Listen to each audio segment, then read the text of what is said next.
Imagine living in the mid-14th century. You go to bed healthy and wake up in the morning dying. Your body is burning with fever. There are dark swellings in your armpits and neck.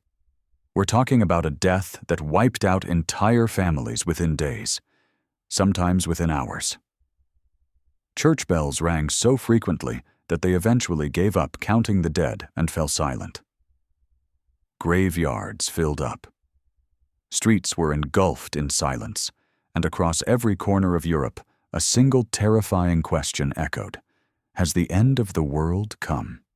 This was something people didn't know at the time. They were witnessing the deadliest pandemic in human history, a catastrophe that would kill half of Europe's population and permanently reshape civilizations. The name of this catastrophe was the Black Death. And once it began, it was already too late for everything. Let's look at the characteristics of the period before the catastrophe began. The early 14th century was not the dark period it's often described as. On the contrary, it was the peak of the High Middle Ages, a period of stability, population explosion, and interconnection on a scale Europe hadn't seen since the Roman Empire. There was a climatic phenomenon called the medieval warm period. Harvests were extremely productive. Europe's population had nearly doubled in 2 centuries. Cities had spilled beyond their walls. Paris, Florence, Venice, and London were like vibrant, chaotic, human-filled hives. Gothic cathedrals rising everywhere existed as symbols of a society that felt closer to God and was more technological. Most importantly, the world was interconnected. A Venetian merchant could purchase silk from one end of Asia thanks to trade networks, the Pax Mongolica. This vast network was like the World Wide Web of the Middle Ages. It transported spices, gold, ideas, and technology between continents at unprecedented speed. The same caravans and ships that carried wealth would also carry humanity's greatest unseen catastrophe. All the conditions for a global disaster were perfectly prepared. This seemingly solid society was about to encounter an enemy it couldn't see, didn't know, and couldn't fight. The source of the apocalypse lay thousands of kilometers from Europe's stone streets in the vast steppes of Central Asia, probably around northern Chinese territories. This was a geography of extremes, a land of endless grasslands, harsh winters, and scorching summers. In these lands existed a biological enemy that had been there for thousands of years: Yersinia pestis. This bacterium had ruthless efficiency and lived endemically in rodents, marmots, and ground squirrels, living in the steppes. For centuries, they lived in a balanced ecological relationship with their hosts, far from human settlements. But in the 1330s, this delicate balance was disrupted. Climate historians explain that intense rainfall following severe drought destroyed the rodents' food sources. Struggling with starvation, infected rodents came to human settlements with their fleas. This bacterium's jump from animal to human occurred along the trade routes on the Silk Road. The first human victims probably didn't understand what was happening. High fever, vomiting, and the terrible, painful lymph node swellings that gave the disease its name, buboes, appeared. Though news spread slowly in the ancient world, catastrophe rumors traveled faster than caravans. By the early 1340s, terrible news began reaching Mediterranean ports. Merchants spoke of civilizations in the east being wiped out, of India, Tatar lands, and Mesopotamia becoming desolate. Although Europeans listened to these stories with horror, some thought they were lies and didn't believe them. There were also clergy who interpreted them as divine punishment against foreign beliefs. But no one knew this was a microbial pandemic. No one knew that the spices they sprinkled on their food followed the same route as their executioners. North of the Black Sea rose a magnificent city that would be the turning point of this story: Kaffa. Kaffa wasn't an ordinary town. It was a fortified and extremely wealthy colony of the Republic of Genoa on the Crimean Peninsula. It was a crucial bridge point connecting the land routes in Asia to the sea routes of the Mediterranean. In 1346, Kaffa was under siege. The Mongol Empire's army, under the leadership of Khan Janibeg, had completely surrounded the city. The Genoese were masters of defense and supply by sea. While the siege lasted for months, the city resisted very well. The Mongol army was psychologically in a difficult position, but the city's resistance wasn't the only problem. A silent enemy began circulating in the Mongol camp. Living in cramped, crowded, and unsanitary conditions, the siege army was a perfect breeding ground for the bacterium. Soldiers began dying first in hundreds, then thousands, their bodies blackening with gangrene before death. The Mongol army was crumbling not because of war, but because of the Black Death. Seeing his army dissolving and facing defeat, Janibeg made a terrible decision that would change both military history and human history. As a deliberate and calculated act of psychological and biological warfare, he ordered the corpses of his plague-ridden soldiers to be catapulted over the city walls. For days, dead plague-infected bodies rained from Kaffa's sky. Corpses scattered onto roofs, marketplaces, and squares. The psychological horror was immense, but the biological effect began to show immediately. The bacterium seeped into the city like a ghost, carried by the fluids of the corpses and by fleas abandoning their cooling hosts and turning to the living. The supposedly impregnable fortress had been brought down from within. Panic prevailed in Kaffa. When wealthy Genoese merchants realized the city's situation was hopeless, they used their greatest advantage: their ships. 12 Genoese galleys escaped from the port at midnight with refugees, cargo, and unseen stowaways. They set off toward home, passing by the dying Mongol army. They passed through the strait, glided past Constantinople, which would soon be devastated, and sailed into the Mediterranean.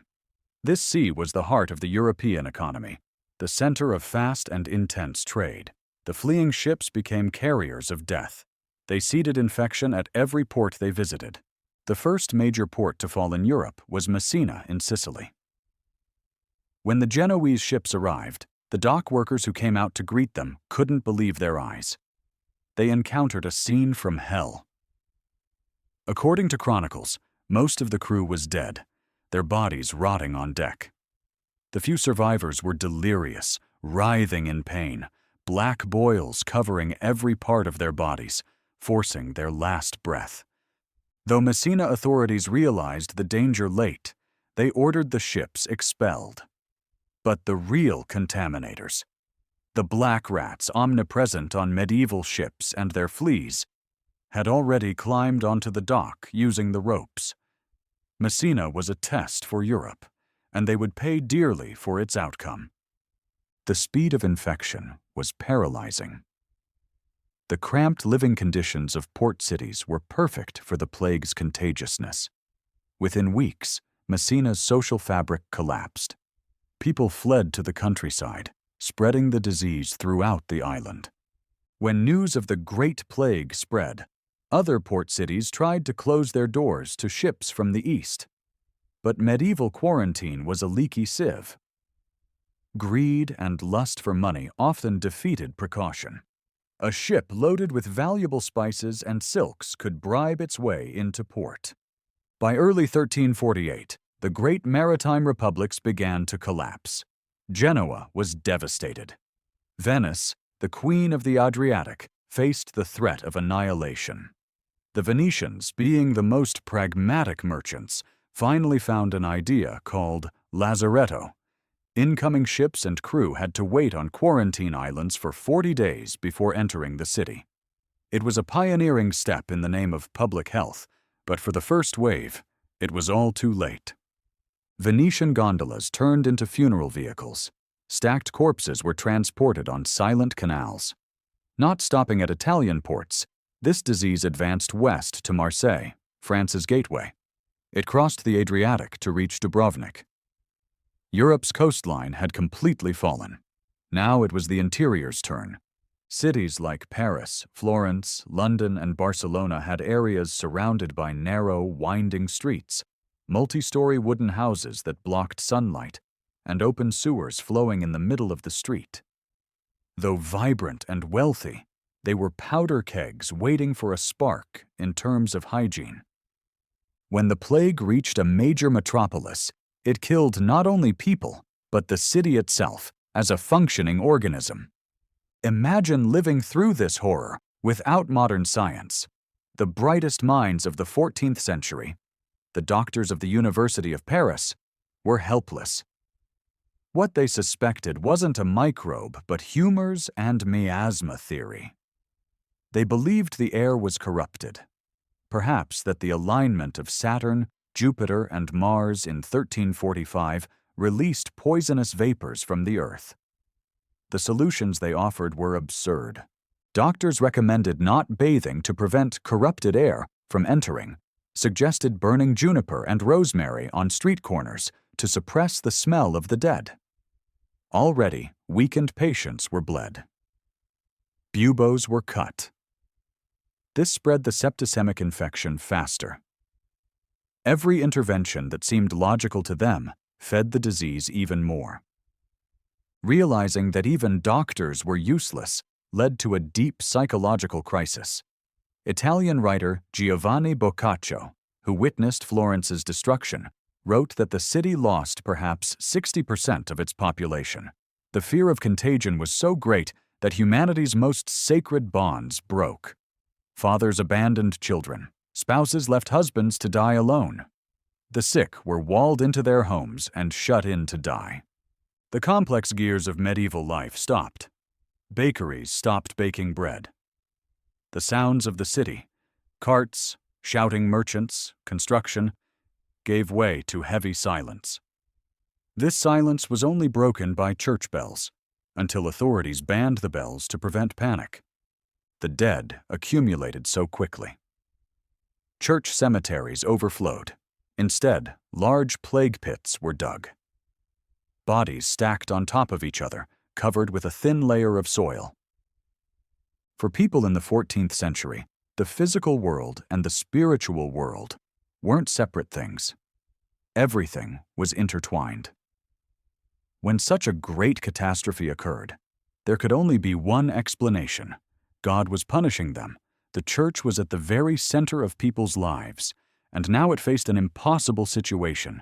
People rushed to cathedrals for salvation. They attended masses, processions. But there was something they didn't realize. These mass gatherings spread the pneumonic form of the plague, which affected the lungs even faster. The plague wasn't just a problem for cities. Yes, cities were the center. But remember that 90% of medieval Europe lived in the countryside.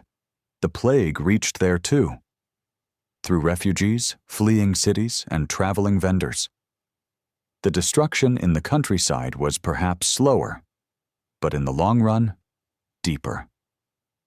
Thousands of small villages completely disappeared.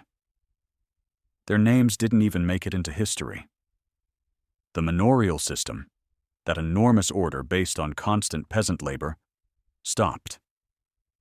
Chronicles describe disturbing scenes, harvests rotting in fields, herds wandering aimlessly because no one was left to tend them. Wolves, emboldened by human absence, began approaching remaining settlements. That carefully managed medieval landscape was being reclaimed by nature. By 1350, the plague had reached the continent's northernmost parts. Scotland, Scandinavia, even small settlements in Greenland. It dealt a fatal blow to the Norse colonies there. From the Mediterranean to the frozen north, it swept across the entire continent. In 1351, the first devastating wave began to fade. The bacterium had exhausted its easily accessible victims. When the fog lifted, there was a transformed continent.